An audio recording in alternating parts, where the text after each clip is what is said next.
If you think this video tells it to you straight, please like and subscribe. That triggers YouTube to show it to more people, and it will show you more of my others. Appreciate it. The three most messed up things in America are housing, education, and healthcare, which not coincidentally are the things government most has their hands in. Today, how's about we talk about education? On everybody's mind as I make this video is the government's plan to forgive up to $20,000 of student loan debt for people making less than $125,000 a year, or married joint filers making less than $250,000. Timing this announcement 11 weeks before the midterm election makes it pretty obvious that the plan is an attempt to purchase votes.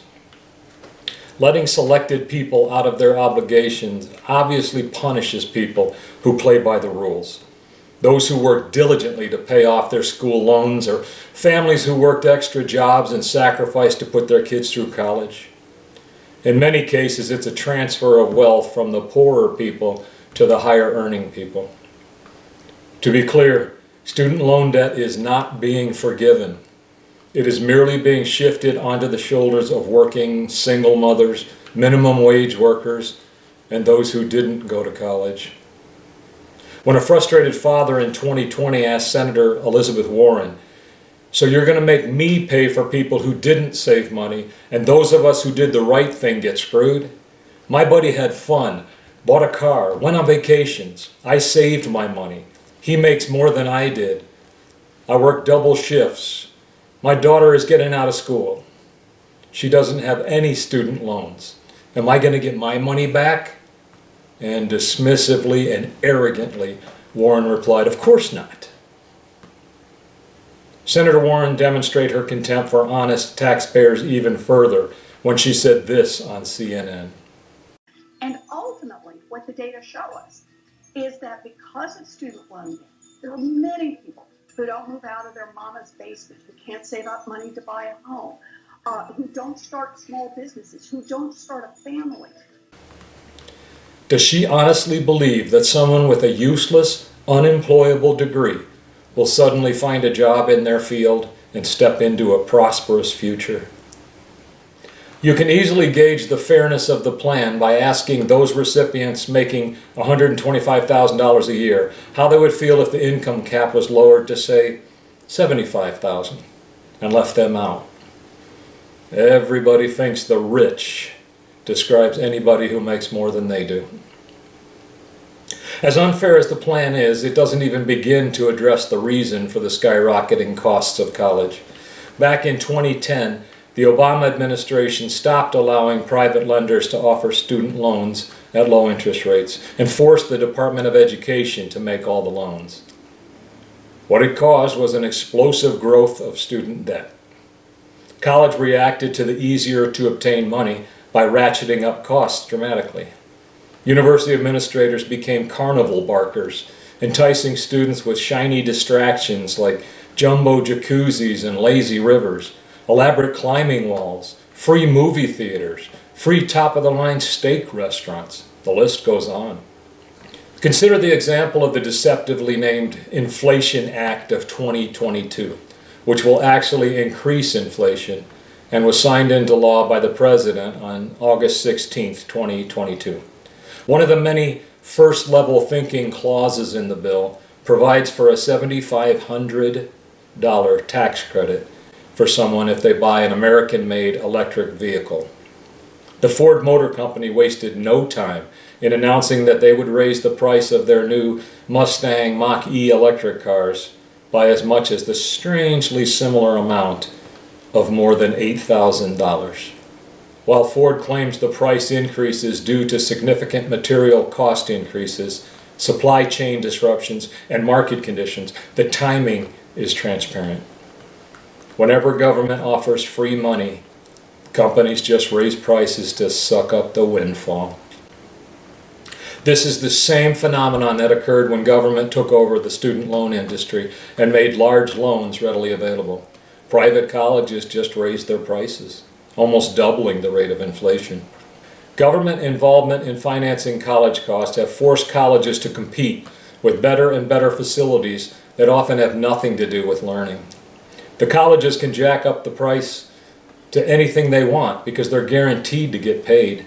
It was perhaps well-intentioned to provide students with an easier path to higher loans, but like many intentions that come from first-level thinking bureaucrats, the reality was predictable and disastrous for the borrowers. As an aside, Howard University has an endowment, which is the value of their investments, of almost $42 billion. It could give free tuition to all students every year and never go broke. While U.S. News and World Report puts them at the top of the list, they are certainly not the only university flush with obscene amounts of cash. Even worse, this plan does not hold the universities accountable for their ridiculously inferior product. Instead of learning strategies of how to think for themselves and problem solve, students are being taught not to think, follow the herd. In the olden days, a university degree was difficult to earn and had value. Once they became commonplace and were given to students that did failing work but still received B's, the value plummeted. Why do you suppose it is that employers complain that once they hire a college graduate, they have to begin to retrain them in the ways of the real world instead of the theoretical one? Because most of the elites that design the curriculum have never worked in the real world. While, of course, the likes of doctors, nurses, and engineers can certainly benefit from a college education, a lot of people are figuring out that the crazy price of a four-year degree just isn't worth it. A four-year university degree costs you in excess of $125,000, and it takes away 4 years of your life that you could be earning money. Statistics tell us that 60% of college students receive a diploma. That means 40% don't, but still carry the debt of their attempt. What a terrible indictment that is of the university system. College is the first time many students ever spend away from their parents' nest, and it should be a time to start practicing adulthood. But face it, living off mom and daddy's dime for 4 years, or piling up loans that you don't understand is not the foundation of responsibility. Going to school a couple hours a day, but spending more time at sporting events, parties, and drinking to excess, all while having no financial stake, is an adolescent recipe for future heartbreak.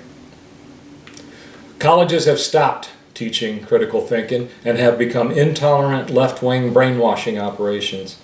Universities teach students certain facts that they can regurgitate, and person-on-the-street interviews show that they don't even do a good job at that. If you met someone from Amsterdam, what nationality would they be?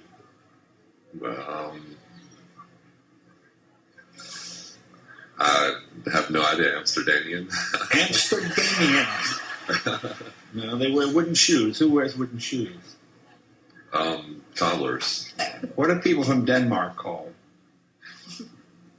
You meet a bunch of people from Denmark. I don't know. Denmarkians? Denmarkians. I don't know. Denmarkians. How many Great Lakes are there? Oh, a lot. Like 100 something? 100. Who's the largest country in South America? In South America, Africa? The first time they need to think creatively about something they haven't been exposed to, they fall apart because they can't think critically. Kids are being taught to be brittle so that they need to be cared for. They need to learn to overcome obstacles, not run to a safe space. That way they can experience the feeling of accomplishment. Schools are teaching students to judge other people instead of concentrating on being the best they can be. Everybody has their own value skill set. Some people are better at math, or running, or swimming, or creativity, or singing. We never have been, or never will be, all equal. Everyone will not be able to be cookie-cuttered into the same marketable skills. The current university climate that tries to mold young people into square pegs and pound them into round holes is failing miserably. If you stayed with me this long, would you please hit the like and subscribe to help me along? See you next time.